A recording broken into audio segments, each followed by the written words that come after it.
Hello, say hi to a happy day and enjoy listening while I read to you a story. A Proper Princess. Princess Jasmine felt as though every day was like the one before. Her time was spent inside the palace or out in the royal gardens with her only friend Raja.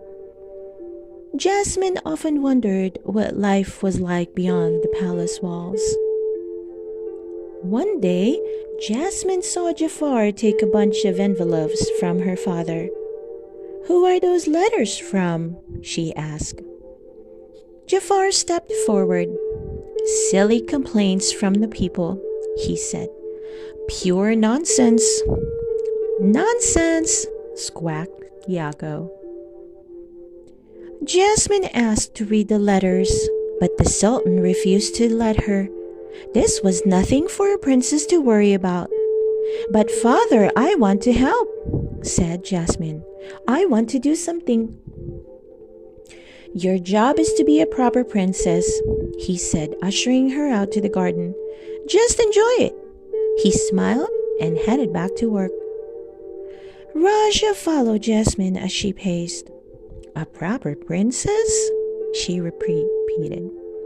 "A proper princess should have responsibilities."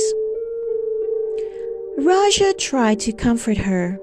First, he nuzzled his head against her arm, but that didn't seem to help.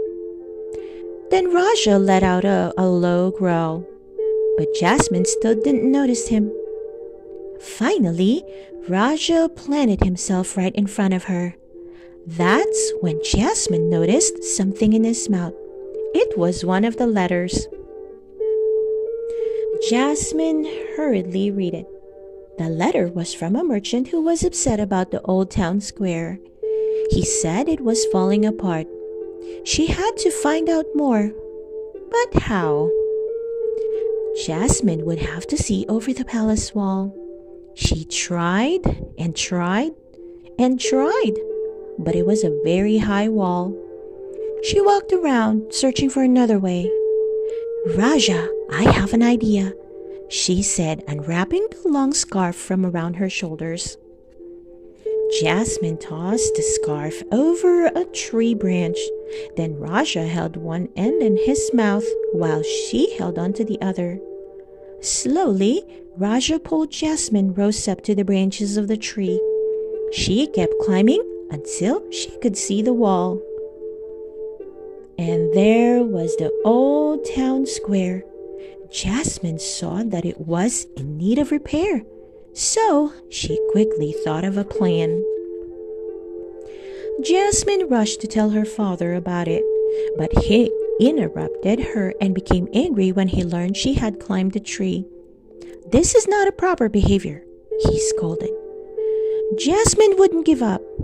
"Most of those letters are surely about the square," she said, picking up another one from his desk. "Father, have you read any of them?" The Sultan shook his head.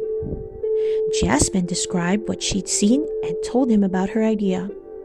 "What Agrabah really needs is a new marketplace." With what funds?" Jafar hissed as he slithered through the doorway. Jasmine knew in her heart that Jafar did not care about the people. "I will fund it," she sold boldly.